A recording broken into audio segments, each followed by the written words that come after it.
What follows is a shot-by-shot analysis of La Marseillaise scene in Casablanca. There are 45 shots in total in a 2-minute 55-second clip. We will look at them in turn, using freeze frame as here, to offer more extended commentary on their significance. Shot 1, the one you're seeing right now, opens inside Rick's office. It's a medium-wide shot showing Rick standing with his back turned in the background of the frame and Laszlo seated in the foreground. Soon Rick will turn and walk toward the camera. Laszlo will stand with the camera zooming in to capture both men in a tight two-shot as they discuss the business proposal Laszlo has presented to Rick. Here is that shot. Shot 2 is a shot, close-up of Rick shot from over Laszlo's shoulder. Shot 3 is a reaction close-up of Laszlo's shot over Rick's shoulder, cut back to a close-up shot 4 of Rick shot from over Laszlo's shoulder. Shot 5, another tight two-shot that is broken when Rick hears the German song from downstairs, which leads him to turn towards the door. This sequence of shot, particularly the tight framing and cutting when Rick explains that his reasons for not accepting Laszlo's offer have to do with the latter's wife, a word repeated 3 times, set the two men up as antagonists, at least in the sense of being potential romantic rivals for Ilse's affections. By the end of the scene, they will be more allied against Rick's better judgment. Shot 6 is this cut to a medium-wide shot of German officers, including Major Strasser, singing at the piano the song Die Wacht am Rhein. In the background, we see a bartender watching uneasily. The camera holds on the Germans for 4 seconds, which is rather long in a scene that is otherwise full of rapid cuts. The static camera allows the Germans singing to fill the space, showing their confidence, domination, and militaristic energy. It established them as a force of intimidation. We then cut to this shot 7, a high-angle wide shot of the German choral party. Rick enters the frame, and we get an over-the-shoulder perspective of the Germans.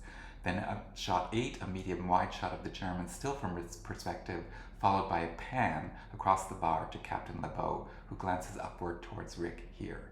The pan to LeBeau is particularly nice in this scene, as the horizontal movement of the camera from a fixed position focused on the Germans to him standing at the bar and then glancing up to Rick, both literally and metaphorically, gives us a wider view on this scene, and how LeBeau, like Rick, is playing both sides of the game, as it were, a gambling metaphor that will come to play at the end of this scene.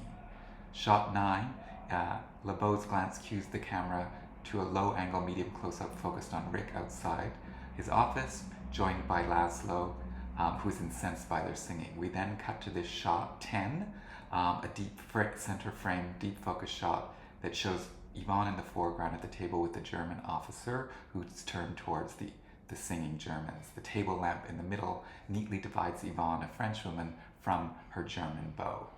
Shot 11 is a cut to Ilse at a table in front of a screen, watching as her husband strides across the room towards the band. After he passes, the camera zooms in on her, registering the concern in her face. Shots 10 and 11, focusing in turn on the 2 main women characters in the film, are neatly twinned, juxtaposing their different divided loyalties. Yvonne is a French woman who has been fraternizing with the enemy. Ilse is a married woman who still has feelings for her old flame, Rick. Shot 12 is the camera tracking Laszlo as he strides to the club's band, instructing them to play. Shot 13, the band leader looking towards Rick. Shot 14, Rick gives the nod of permission. Shot 15, a cut back to the band, who take up their instruments and start to play. And a immediate close-up in shot 16 here, as Laszlo starts to conduct the band, playing the French national anthem. This sequence establishes Laszlo as kind of moral authority, while the reaction shots of the band and Rick add dramatic tension. The key moment of nonverbal communication between Rick and the band leader signals not only the latter's loyalty, but also tells us that Rick's supposed neutrality may be a front. We then get, in shot 17 you just saw, a medium close-up of the female guitarist. Shot 18 is Strasser now standing in medium close-up, commanding his officers to sing. A cutaway to the crowd, singing La Marseillaise in shot 19. Shot 20, back to Strasser and his crew who eventually give up. And here we are at shot 21, a cut back to Laszlo and the band, with Laszlo now significantly turned in the direction of Strasser and the Germans. The reverse shot sequence Here, in shots 17 through 21, it emphasizes the emotional and cultural confrontation that's happening. The cutting rhythm increases in pace, building emotional intensity as the cafe transforms into a site of political defiance. Shot 22 here is a close-up of Yvonne singing emotionally with the rest of the patrons. And then we get a medium close-up of Ilsa, her face still registering what looks like inner emotional conflict. Once again, we have two paired shots of the women, but whereas Yvonne seems very clearly to have made a choice in terms of her personal and political loyalties through her enthusiastic and emotional singing, Ilsa seems still to be conflicted.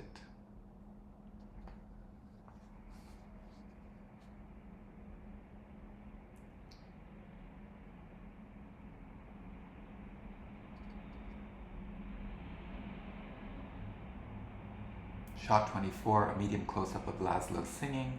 Shot 25, a close-up of Ilsa. Clearly she's made her choice. Back to her husband in medium wide shot. Reaction shots of the patrons. Back to our female guitarist. Back to Laszlo in front of the band, now turning towards the crowd as the song finishes. Multiple Vive la France exultations are shouted. We saw there Yvonne also joining in with her own Vive la France. And a cut to a medium wide shot at the end. That's shot 32 of the Germans at their table, Strasser looking murderous. We then get shots 33, 34, and 35. The first of them here, a medium wide shot showing Laszlo being congratulated. The second cuts to cheering patrons looking on. And the third gives us a quasi point of view shot from the female guitarist as she watches. You'll see that here. There's the female guitarist. There's a quick cut to Strasser getting up from his table. That's shot 36. And then shot 37 is a tracking shot of Strasser as he walks toward the bar with the camera pulling in tight as he approaches LeBeau, capturing the two men in a two-shot as Strasser pressures LeBeau to close down the bar lest any additional seditious activity happen. And we have here Conrad Veidt playing Strasser, leaning over the shorter LeBeau, played by Claude Rains.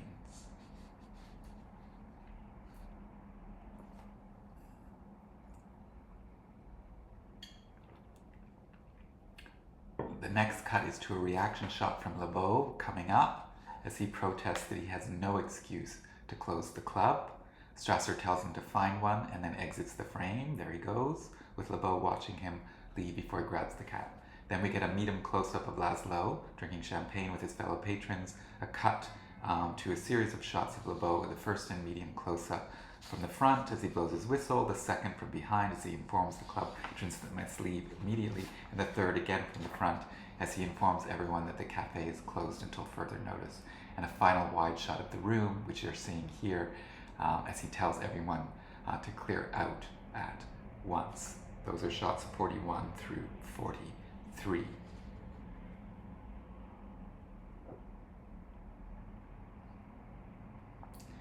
A collective reaction shot as the patients start to leave, and then this final shot, shot 45, is a medium two shot as Rick confronts LeBeau about his reasons for closing the bar. LeBeau has just informed him it's because of the illegal gambling taking place, only to have a server interrupt him to hand him his own winnings from that evening. The camera holds on Rick as we are holding here, briefly as the former crosses behind the ladder in the frame, cueing us to the fact that their secret partnership will be among the most enduring in the film. So this is one of the most iconic scenes in the film, crystallizing characters' various internal moral and emotional dilemmas through a collective act of resistance.